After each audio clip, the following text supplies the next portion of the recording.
They ruled over 12 million people. An empire stretching more than 2,500 miles across the Andes. No written language, no books, no alphabet, no recorded laws. So how did the Inca command one of the most advanced civilizations on Earth? How were orders remembered, decisions enforced, and power maintained, without a single written word? What if their greatest strength wasn't communication at all, but silence? And what if this lost rule allowed them to see what others never could? What if the most powerful tool of control was not the written word, but disciplined silence? For the leaders of the Incan Empire, silence was not a sign of weakness. It was a deliberate, rigorous form of training. Incan nobility and high officials were taught to speak as little as possible. They operated on a principle that has been almost entirely lost to the modern world. Excessive speech clouds the mind. They believed that a constant stream of words dulled perception, created noise, and prevented true understanding. By choosing their words with extreme care, or by choosing not to speak at all, they cultivated a state of heightened awareness. Silence was a tool to sharpen their senses, to enhance their memory, and to fortify their judgment. In the quiet, they could observe the world without the distortion of their own voice. They could see the subtle truths that words often conceal. It was a mental discipline, a way of filtering reality to its most essential elements. While their European counterparts were documenting their thoughts on paper, Incan leaders were engraving information directly onto their minds. This philosophy was not limited to the ruling class. It was the foundation of a lost skill of observation, one that powered the empire's legendary communication network. The chasqui, the imperial messengers, were more than just runners. They were the living nervous system of the empire, capable of traveling up to 250 kilometers in a single day through treacherous mountain terrain. Their training went far beyond physical endurance. They were masters of non-verbal intelligence. When a chasqui received a message, he was trained to observe everything. The subtle shift in a governor's posture, the flicker of hesitation in an officer's eyes, the tone of a voice that betrayed the spoken words. These messengers understood that the most critical information was often unsaid.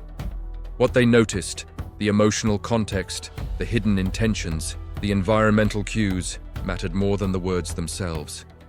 They carried not just messages, but a complete sensory snapshot of a moment. This was how the emperor, hundreds of miles away, could feel the pulse of his kingdom. He knew not just what was happening, but how it was happening. This ancient Incan discipline was known as speak less, see more. It was a method for activating hidden mental abilities. By quieting the internal and external chatter, the Inca unlocked a deeper level of consciousness. They enhanced their natural capacity for pattern recognition, noticing subtle changes in the environment, in social dynamics, and in human behavior that others would miss. They could read the landscape, predict weather patterns, and sense social unrest before it erupted. Modern neuroscience is only now beginning to catch up to this ancient wisdom.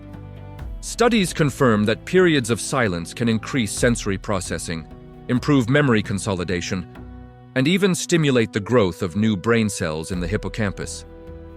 The Inca did not have fMRI scanners, but they understood the brain's mechanics through intuition and practice. They knew that to truly see the world, one must first learn to be quiet within it. This was their cognitive advantage, the secret software that ran their vast imperial hardware. But this profound knowledge was never written down. The rules were passed from mentor to student, from one generation to the next, through action and oral tradition. When the Spanish conquistadors arrived, they brought steel, disease, and a culture of written records. They saw the Incas' lack of writing as a sign of primitivism. They never understood that the empire's true power was stored in a place they could not conquer, the minds of its people. As the Incan culture collapsed under the weight of conquest, this sophisticated mental discipline vanished with it. It dissolved into the mountain air, an unwritten library burned to the ground. We are a civilization drowning in information, yet starving for wisdom. We speak more, write more, and broadcast more than any society in history. But what have we unknowingly lost in all this noise? What if true intelligence was never about speaking more, but about seeing what others miss? The Inca built an empire on this principle. Their story is a silent echo, reminding us of a power we have forgotten. And it forces us to ask, what other ancient knowledge, what other secrets of the human mind have vanished in silence?